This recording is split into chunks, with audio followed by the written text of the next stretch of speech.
Então, como a gente estava dizendo com relação à blasfêmia, aqui já entendendo que a cidade, ela já falava sobre esses cristãos, já era algo bem pesado, tinha consequências. Em todo o Império Romano se falava a respeito disso. E ali era mais um dos lugares onde também se falava isso. Só que abriu aqui uma oportunidade de judeus mal intencionados que estavam indignados com o cristianismo, porque na sinagoga frequentavam os cristãos, os que se convertiam, os judeus que se convertiam. Os judeus cristãos continuaram frequentando a sinagoga, tanto que Paulo, ele ia pregar em sinagogas e depois ele continuava a ensinar. Em Éfeso ele foi proibido de fazer isso, por isso que ele acabou indo na escola de Trajano. Mas aqui os cristãos continuavam indo à sinagoga. Frequentando. Eles iam no sábado, no domingo se reuniam como igreja. Como igreja. Então, isso daí trazia um desconforto tão grande aos judeus que parte dos mais radicais, eles estavam utilizando a ocasião para difamar mais ainda os cristãos, mas não é só uma difamação, mas empurrar eles contra o Império Romano. Ou diria o contrário, empurrar o Império Romano contra eles. Assim, você está colocando os cristãos aqui, provocando os romanos, dizendo assim, olha, esse povo aqui não é judeu, é isso que eles queriam dizer, eles não são judeus. Eles são hereges. Eles são hereges, eles deveriam estar fazendo o que vocês mandaram.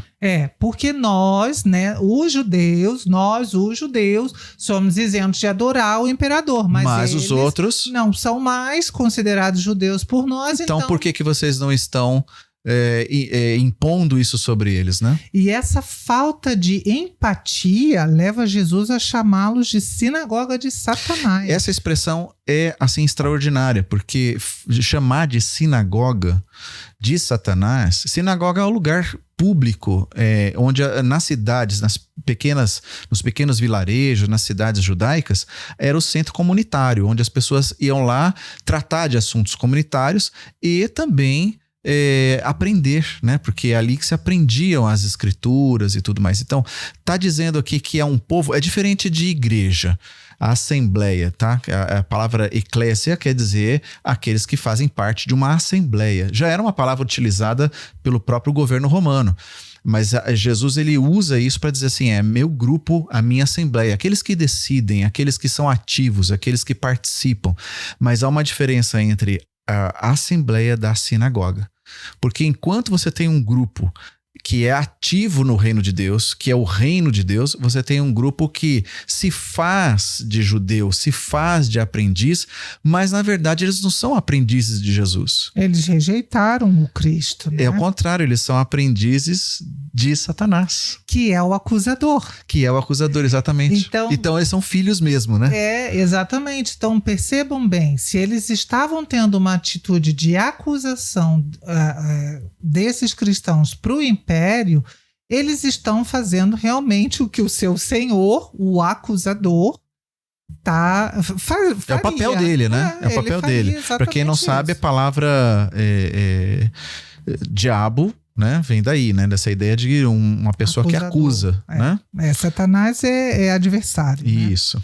Mas então, em consequência disso, se já havia uma alienação da sociedade, com essas acusações dos judeus ainda, isso gerava ainda mais alienação aos cristãos de Esmirna. E a terceira pedra, né, digamos, da tortura, né, das tribulações que esses irmãos sofriam, era a perseguição e a morte que em breve viria. Irmão, já estava acontecendo, né? Sim, Jesus chama a atenção. Olha, não tenham medo do que está prestes vocês estão prestes a sofrer. Quer dizer, está acontecendo, porque a gente já sabe, desde a maledicência, a blasfêmia, a pobreza, mas tem coisa que está vindo que é pior ainda. Ou seja, a situação ela vai crescer. É uma escalada de uma violência contra os cristãos.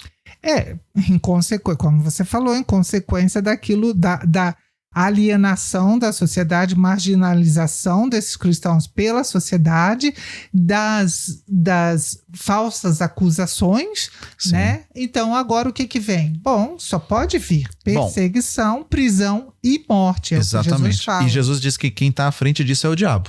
Né? O diabo, ele fala. Ele não cita aqui os poderes da cidade. Aqui parece que eles ficaram transparentes, porque quem está sendo usado para executar isso são os poderes.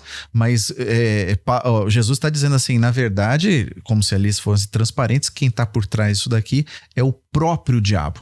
O diabo lançará alguns de vocês na prisão. E aqui é interessante, porque não são todos, mas alguns. Quer dizer que existe uma guerra acontecendo aqui.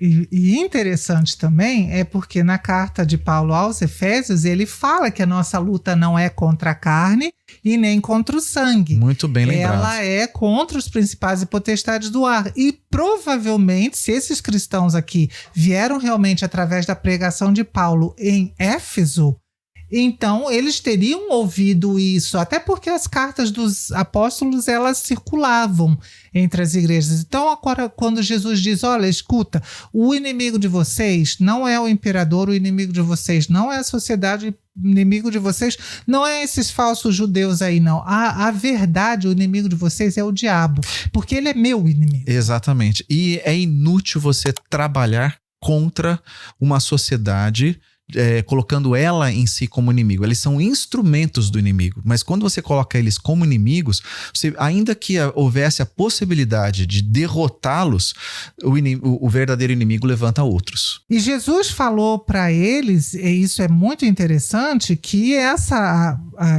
tribulação, essa aflição, ela duraria por 10 dias.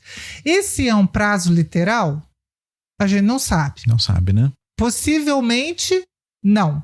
Mas a gente não sabe, não pode afirmar categoricamente. Sim. O que a gente categoricamente sabe é que a cidade de Esmirna era uma opositora tradicional ao cristianismo. É interessante, vejam, na igreja de Éfeso, Jesus não está falando tanto a respeito de perseguição. Não, e ele chama a atenção dizendo assim, se vocês não mudarem o comportamento, eu tiro o candelabro.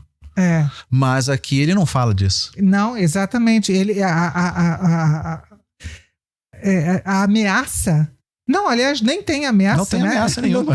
A ameaça é outra. Eu ia dizer, não tem, espera. Não, na verdade, o interessante desse trecho daqui da epístola, da carta do Apocalipse, é que Jesus, ele parece que ele está, de certa maneira, aprovando a situação da perseguição, dizendo assim, aqui é meu reino vai estar em constante luta nesta vida e vai estar em perseguição até que eu volte. E ele falou no Sermão do Monte que bem-aventurados sois vós quando vocês perseguirem e caluniando, disserem todo o mal contra vós. Exatamente. Regozijai-vos. Porque é grande o vosso galardão. Ele não disse em nenhum momento que vai acabar esse problema. Ele diz, se prepare, porque vai haver este problema. E aí, você ficou interessado por esse conteúdo? Então clique em algum lugar aqui na tela ou no link na descrição para ter acesso ao episódio completo.